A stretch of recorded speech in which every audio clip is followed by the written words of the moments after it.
On February 1st, 2025, the global trade landscape shifted as President Trump, in a move that surprised many, imposed sweeping tariffs on goods from China, Mexico, and Canada.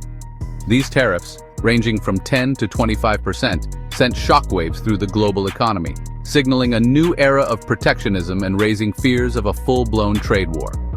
The tariffs, targeting a wide range of goods from steel to avocados, represent a significant escalation of Trump's America First trade policy and have drawn sharp criticism from both domestic and international observers. Announced with little warning, these tariffs have left businesses scrambling to adjust to the new realities of global trade.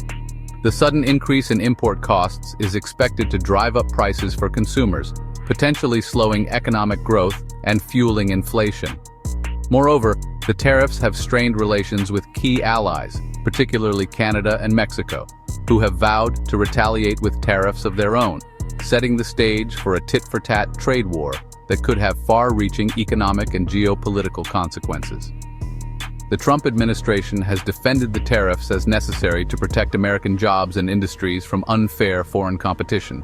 They argue that decades of globalization have led to the hollowing out of the American manufacturing sector, and that these tariffs are needed to level the playing field.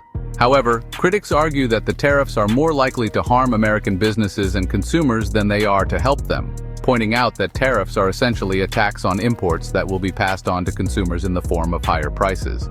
The tariffs have also raised concerns about the future of the global trading system, which has been built on the principles of free trade and open markets. The World Trade Organization, the international body that governs global trade, has expressed concern about the tariffs, warning that they could lead to a breakdown of the rules-based trading system. The WTO has also pointed out that the tariffs are likely to be counterproductive, leading to higher prices, job losses, and slower economic growth.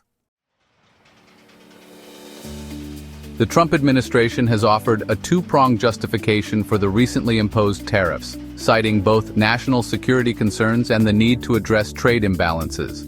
The national security argument, invoked primarily in the case of steel and aluminum imports from Canada and Mexico, has been met with skepticism, given the close alliance between the United States and its North American neighbors.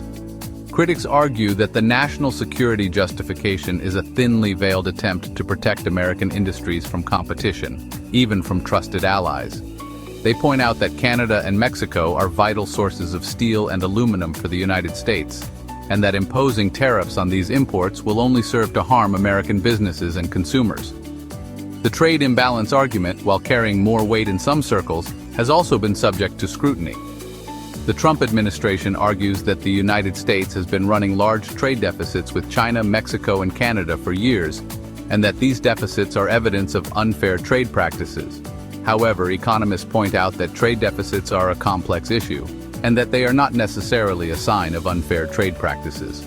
They argue that trade deficits can also be caused by factors such as differences in savings rates and investment opportunities.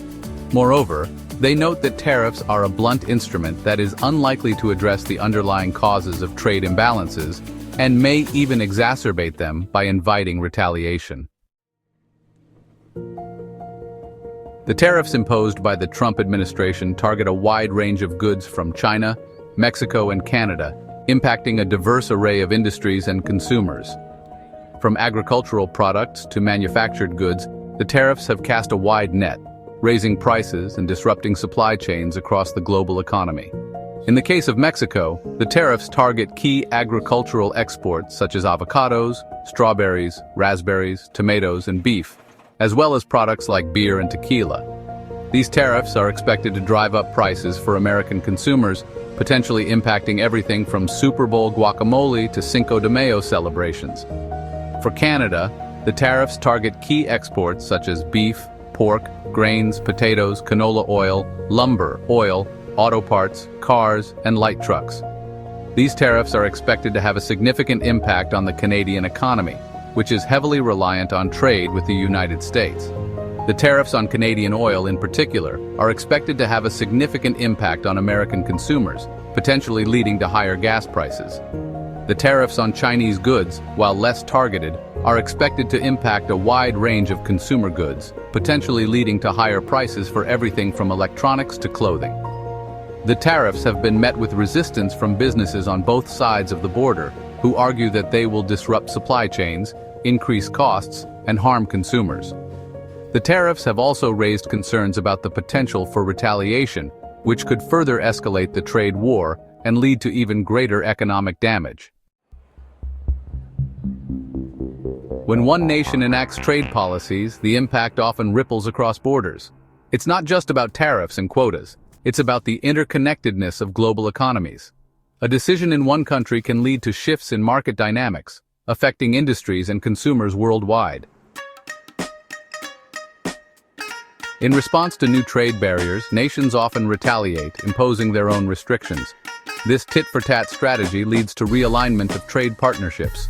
Countries seek new allies, forging agreements that bypass traditional routes. It's a complex dance of diplomacy and economics. As tensions escalate, we enter the realm of a high-stakes trade war. Both sides dig in, with tariffs climbing higher and higher. The stakes are enormous, impacting everything from local businesses to international supply chains.